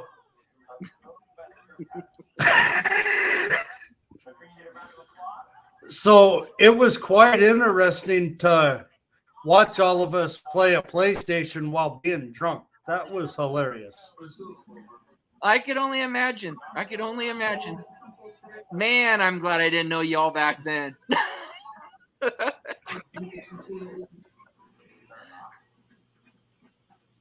That's the only time. Nate kept arguing with us that X was to do the finisher, and it was the bumper that was to do the finisher. And then he kept saying the bumper was the punch. And yeah, it was. To be fair, never got a shot in. To be fair, I was so drunk I slid out of the bed. Well, but then again, it's like you said before. You were so drunk that even Donna looked good. Donna didn't live with us then. This was after the fire. We was all there and we was drinking, and I remember it going up, and then we all just kind of went like that. And we pointed and laughed. It was just like, and then the laughter began. Oh, wow. I tried. Yeah, and I remember my thought. Nate, he was like, "Can you help me?" And then I bounced off of every piece of furniture that was in the front room, and then I hit the floor.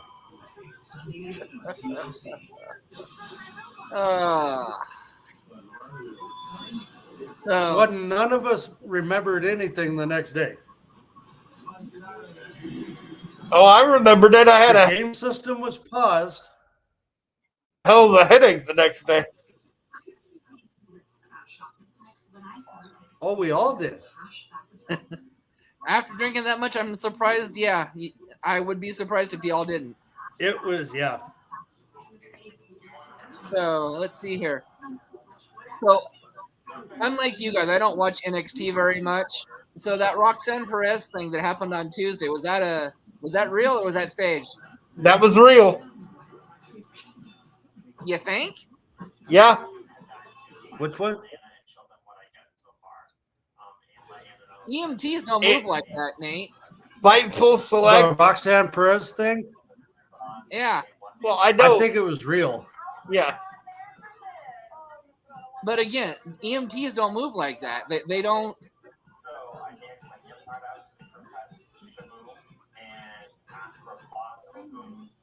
I don't know. I really don't know.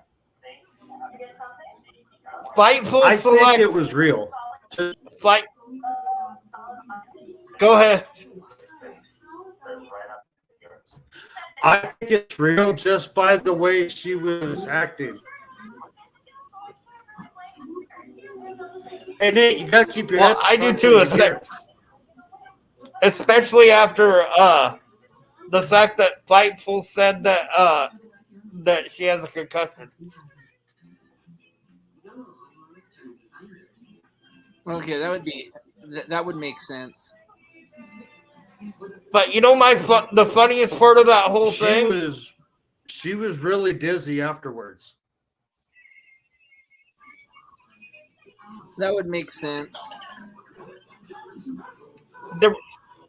There was one thing about that whole experience that was funny.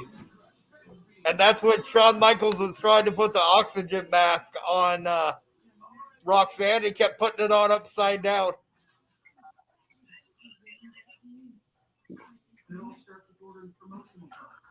We gotta remember he took one too many hits to the head too. So I know, but the look from the paramedic was hilarious. I think that NXT is going to end up going back to the black and gold brand.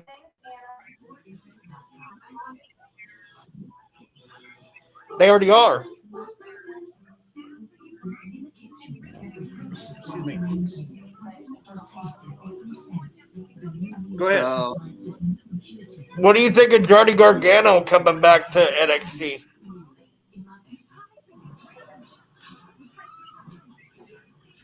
I think that's going to be a good match. And right after WrestleMania, I think Grayson Waller's going to come up to the main roster.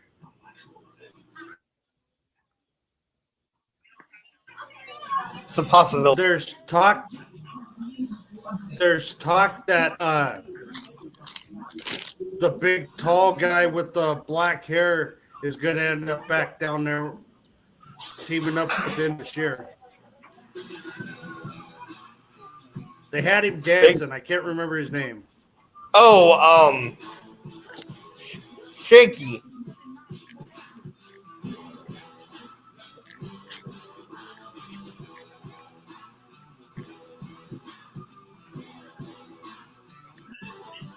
Did you freeze again, Matt? Yeah, for a little bit. It was Shaky. Sankey. Yeah. There's talk that he's going back down to team with Indashir. They're not doing anything with him otherwise. Yeah. So, Nate, while we've got Tony here, I've got a question. It's another question for the Hall of Fame. For his longevity and his size, I think that one guy that deserves to be in the Hall of Fame is the Giant Gonzalez. He's had high-profile feuds. He's been on the grandest stage, and he was in the business for quite a while. I would say yes, but for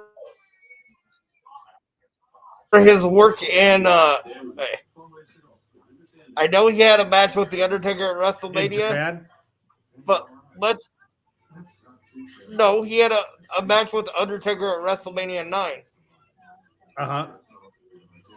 But to be fair, the only thing that people remember about the he Giant had matches Gonzalez, with Ric Flair. The only thing that the people remember about Giant Gonzalez in WWE is the ugly suit that Vince McMahon made him wear.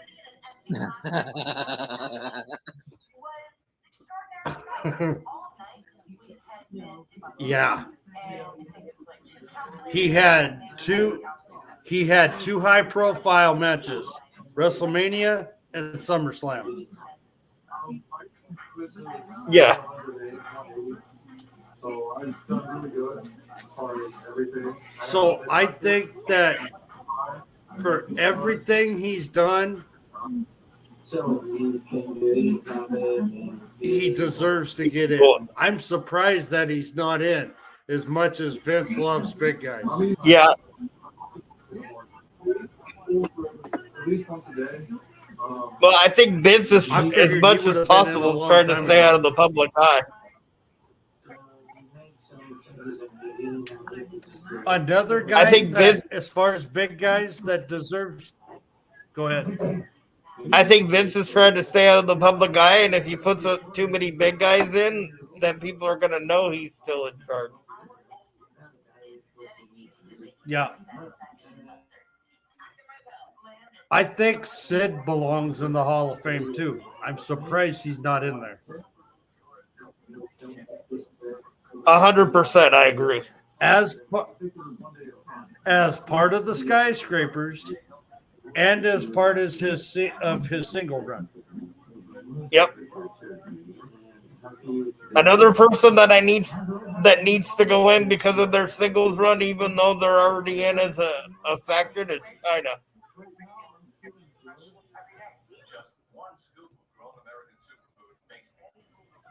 Holler, if you hear me. Well, yes, as Is that part who you was of, gonna well, say, he's Nate? already in as the Steiners, but no, China. Holler, if you hear me.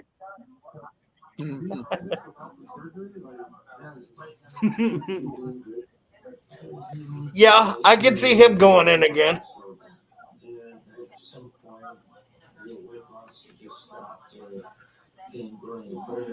So I sit and I think a lot about the Hall of Fame. And I look back over the years who I think deserves to be in. And one guy, I know he never wrestled in WWE, but one guy that deserves the Hall of Fame is Magnum TA. Yes.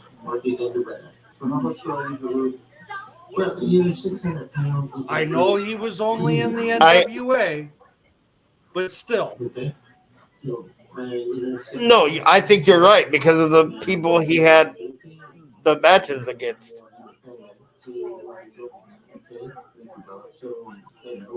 If you want to talk about high profile matches, that guy deserves it. He's had high profile match after high profile match. And I think if he wouldn't have gotten that car accident, there's a good chance he would have been in the WWE. Yes. So something that me and you've talked about before, Nate, and while we've got Tony here, I know what I've got one guy in mind that by far is a future Hall of Famer. But I know everything he's done. I know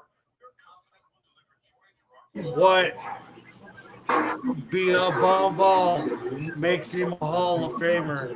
But I want to get your guys' opinion on what makes him a Hall of Famer. What one thing stands out? Chris Jericho. I just don't want people in wrestling.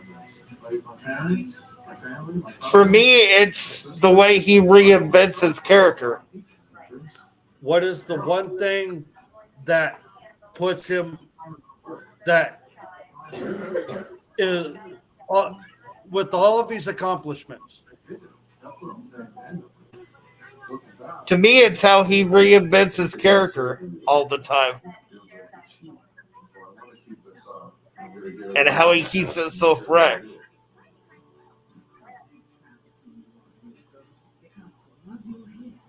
I mean, honestly, you can't argue that. I mean, the way that he's reinvented himself, yeah, every organization he's went into, he's reinvented himself and gotten just that much better at everything that he does. I mean, he's one of Well, probably. I mean, yeah. Go ahead. I was just saying, he's probably one of the best professional wrestlers of our generation.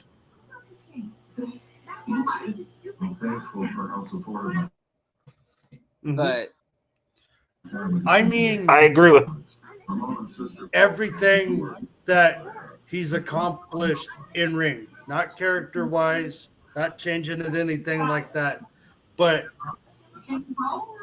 what he's done in the ring. What do you think's the one thing that puts him? What do you think the one thing is that cemented it? Well, if you're just thinking in ring, I think everybody would say being the first undisputed champion, but I'm gonna say being the 9-time Intercontinental Champion.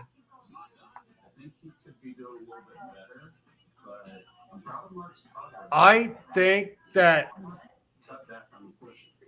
yeah, his title reigns cemented his legacy. Tag team champion, U.S. champion, Intercontinental champion, World's champion, undisputed champion. But I think the night that he beat Rock and Austin in the same night cemented his legacy because nobody else has ever done that. It's a valid point. very valid point, yes. You got two future Hall of Famers at that point, and he beat them both in one night.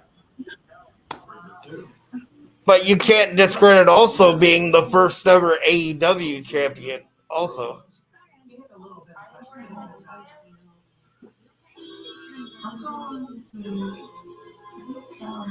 You can't discredit that, no.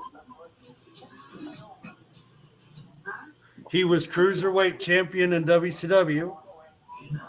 He was U.S. champion in WCW. Then he jumped over to the WWE, U.S. champion, Intercontinental champion, Tag champion, Grand Slam champion. Don't forget his ECW run. Don't forget his ECW run where he was the television champion. Oh, yeah. I forgot when he come over to WCW in 96 that he had that reign. Yeah.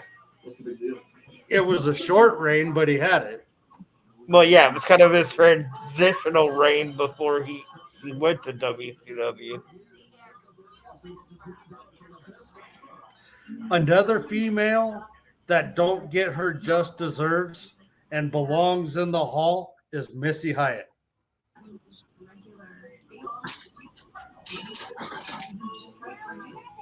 You have some of the best managers ever in the business, and she's managed champions everywhere she went.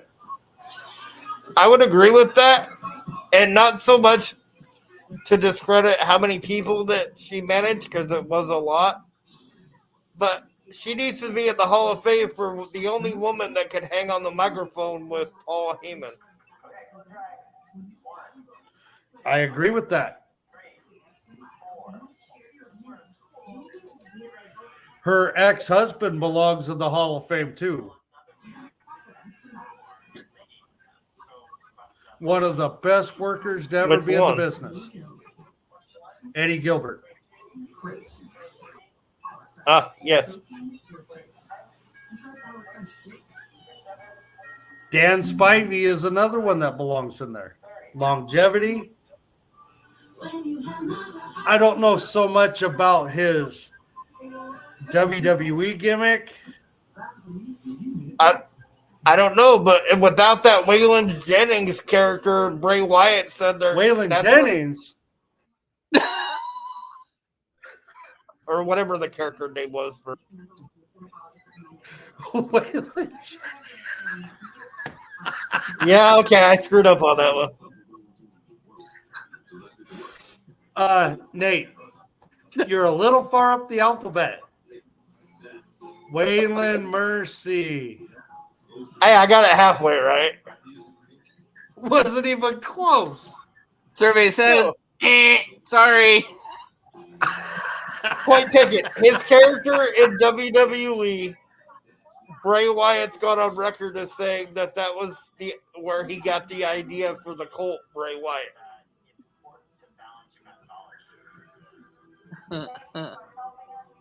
Oh. He did help a lot of people.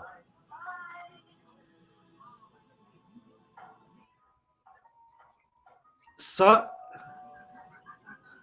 before we head off, so many people have. Give us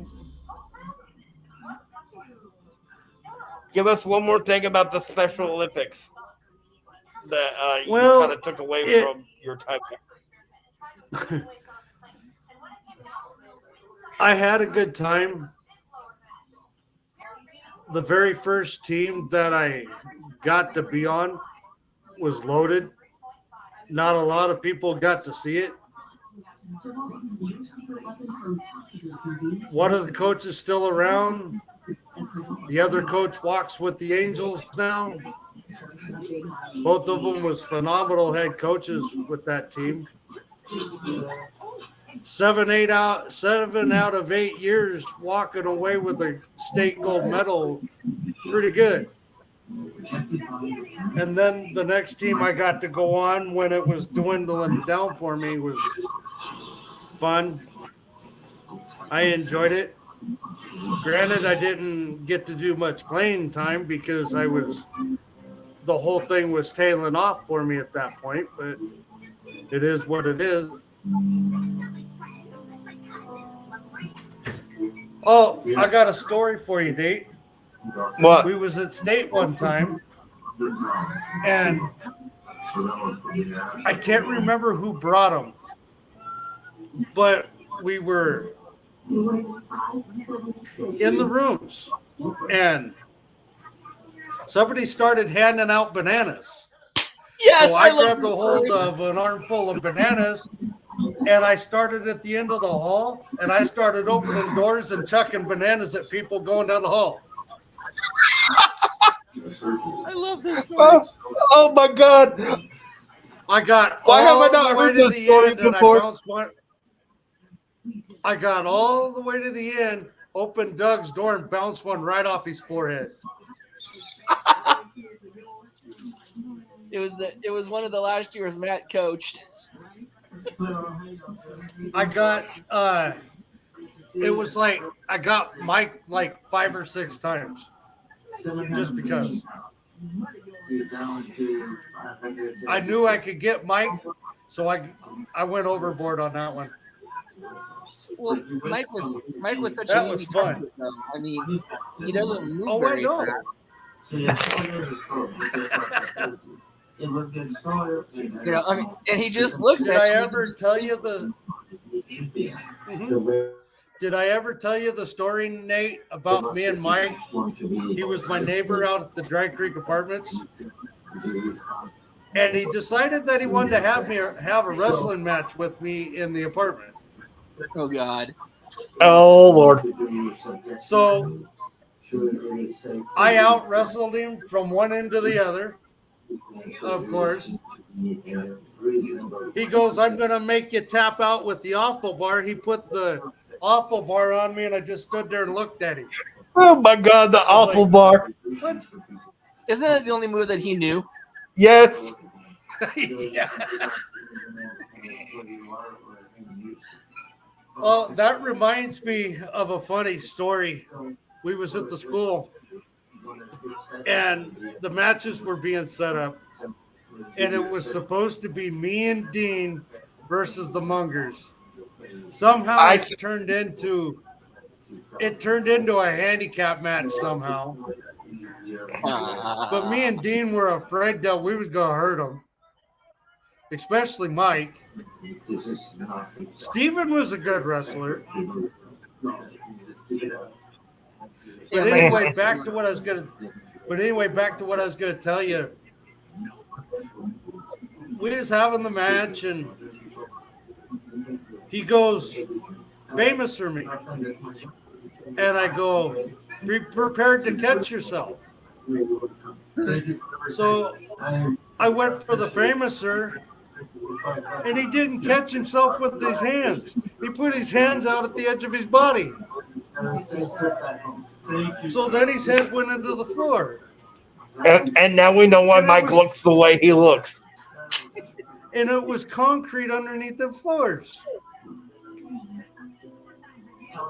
He goes, he looked up at me. He goes, "Did I win the match?" No. He was like, "Where am I?" So I go, it's about the school. Do you remember what "You're in happened? my apartment." Hold on, Nate. What's that? Go ahead. He goes, "Where?" I didn't- He goes, "Where am I?" And I go, "You're in my apartment." He goes, "No, I'm in my apartment." He thought he was in his own apartment when he was in mine. I was Oh, like, Nate, yeah. I was like, "Mike, you got to go home." So when he went to walk out the door, he ran into the wall instead. For the right reasons. Okay, I felt go sorry ahead. when it happened. Sorry when it happened. Okay, go ahead, But it was Nathan. his Then I'll, fault that he didn't catch himself. exactly. Go ahead, Nathan, and then I'll He was like, "I know how to take it." Yep. Go ahead, Nate. Go ahead, Nate, and then I'll finish it off with a longer story of my own. Okay. So do you remember what happened with Troy when he tried to jump over the top rope? Yeah, Travis jumped over the top rope, and then Troy tried to copy him. Yeah.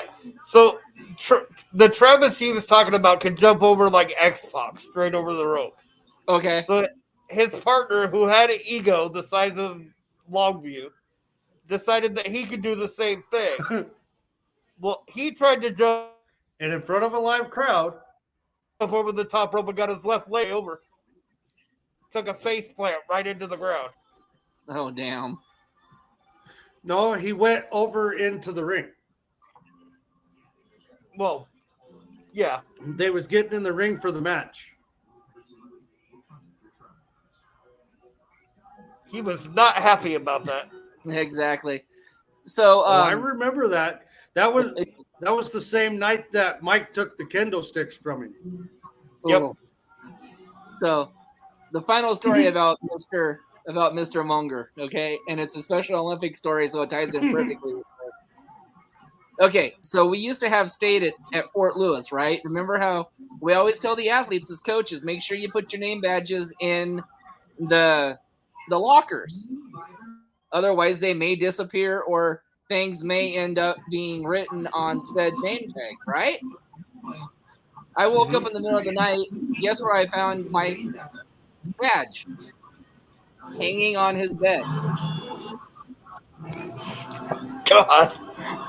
So, and I know you've asked me this before, Nathan. I don't know Matt has known this story yet, but you've always asked me why I call Mike Michelle. Mm. So he left his name badge out, and at the time, they just won those little I lanyards. think I've heard bits and pieces. That you can take out the paper on the lanyard, right? So I crossed out in black felt pen Mike, and on the very back of his lanyard, I wrote Michelle Munger, and I put it back in there. And he had, and this was Friday night, mind you. Now state's 3 days, so he had to wear that name badge Saturday and Sunday.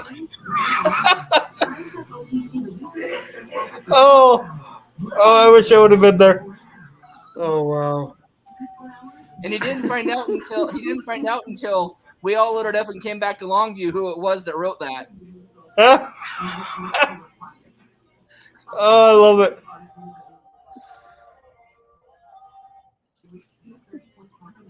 That gets back to the story about how easy it is to pick on Mike, because that name badge was just so easy. Oh, Yes. We used to pick on him at the school all the time because he wanted to be Awful Mike Awful, the rock star Mike Awful, the rock star Mike Munger, and then just the plain old rock star. And then he wanted to be the rock None star of his Mike names were Awesome. very good. What's that? And from what I understood, he couldn't You're really wrestle. froze, I Nate. I don't even think he can referee that well. It was can he? like this.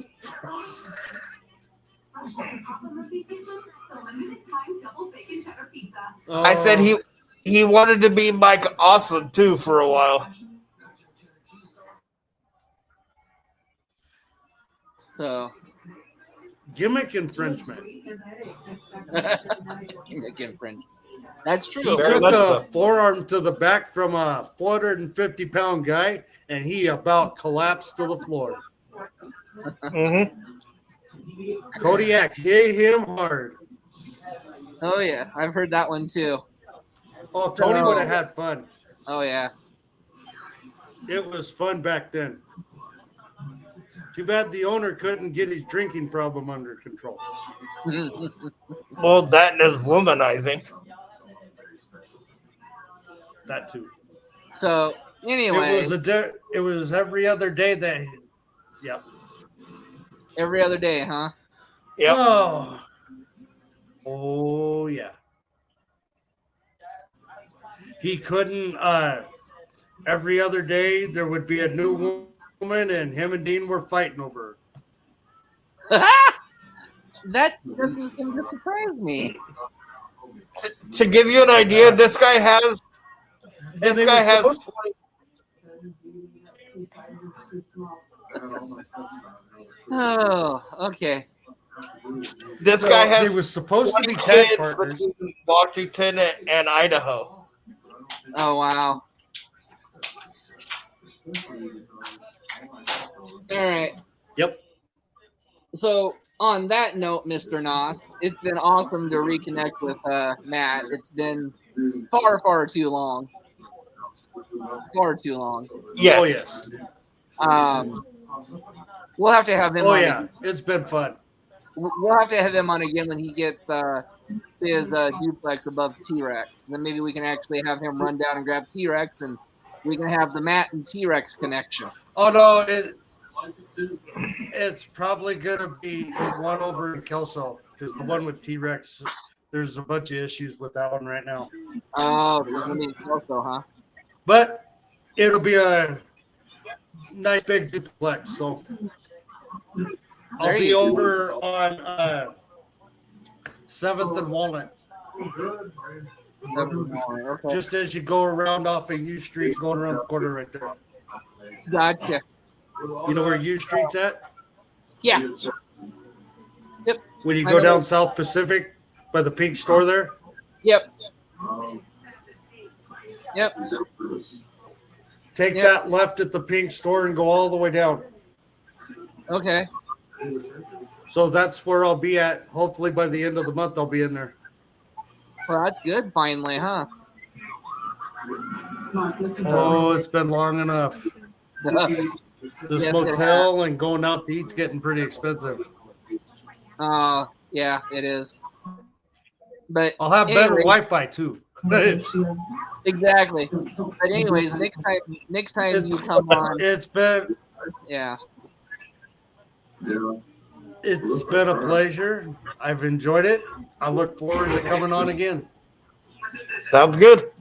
Very much More so. Nate stories. More Nathan stories. So for those of you You that ready for the enjoy, Nate stories, Nate? Sure, why not? so for those of you fans that enjoy watching your host get roasted, we'll bring Matt on and do a Yes. roast to Nathan We'll Noss. do. Yes. Yes. I like that. And before we go, the story, get to tell the story of Nate tripping over a pebble and going head over tea kettles. I haven't heard that one yet either. I still remember. That's for another time, though. I want to let everybody know that we have another interview on Sunday for from the Chair Confessionals with Megan Gaines. Oh, that's right. We do have one Sunday, don't we?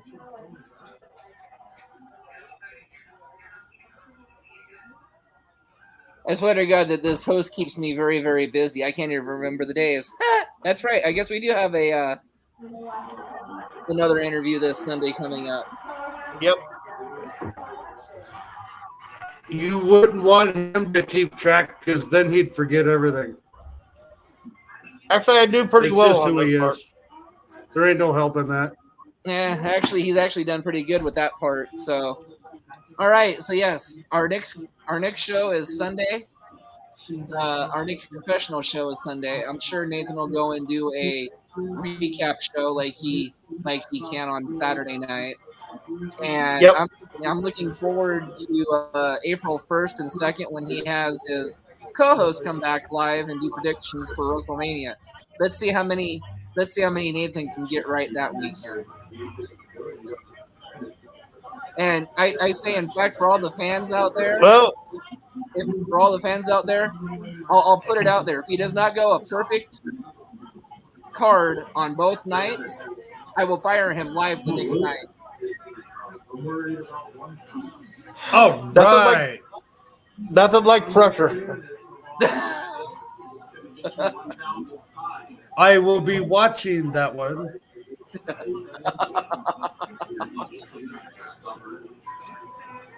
Will he or will he not be fired? We will see. Well, And for the record, he got fired. if I had to take my guess, I would. If I had to take my guess, I would say you're fired. And for the record, he did get fired 4 times tonight. Well, and the question shouldn't be, will I get fired? It should be, what do I have to do to get rehired? I'll have to talk to the And the I boss. just fired him for a 5th time. I'll So you talk got I'll have to fired talk to 5 the boss times. on that. All right, sounds good. All right, guys. All right. I know Nate's probably got to go get Well, his master's. guys, thank you for having me on. I've had fun. It's been an honor. We'll talk to you Have a guys good night. later. Yep. You too. All right, Matt. See you later. All right.